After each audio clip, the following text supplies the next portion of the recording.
بسم اللہ الرحمن الرحیم اللہم صلی علی سیدنا و مولانا محمد و علی آلہ سیدنا و مولانا محمد و بارک وسلم۔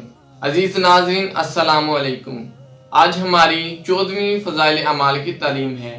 آج میں آپ حضرات کو سورج گرہن میں حضور صلی اللہ علیہ وآلہ وسلم کا عمل بتلاؤں گا۔ حضور اقدس صلی اللہ علیہ وآلہ وسلم کے زمانہ میں سورج گرہن ہو گیا۔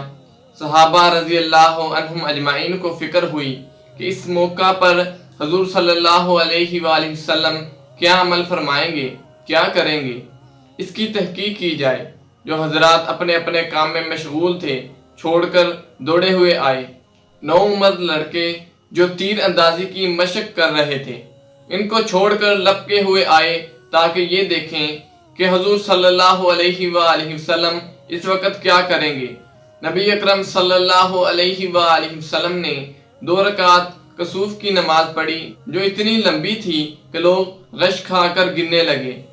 نماز میں نبی اکرم صلی اللہ علیہ وآلہ وسلم روتے تھے اور فرماتے تھے، اے رب، کہ آپ نے مجھ سے اس کا وعدہ نہیں فرما رکھا کہ آپ ان لوگوں کو میرے موجود ہوتے ہوئے عذاب نہ فرمائیں گے، اور ایسی حالت میں بھی عذاب نہ فرمائیں گے کہ وہ لوگ استغفار کرتے رہیں۔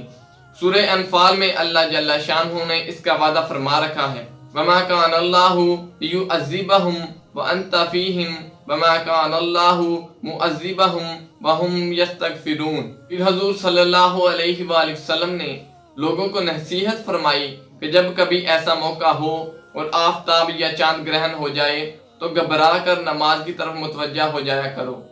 میں جو آخرت کے حالات دیکھتا ہوں، اگر تم کو معلوم ہو جائے تو ہنسنا کم کر دو اور رونے کی کثرت کر دو۔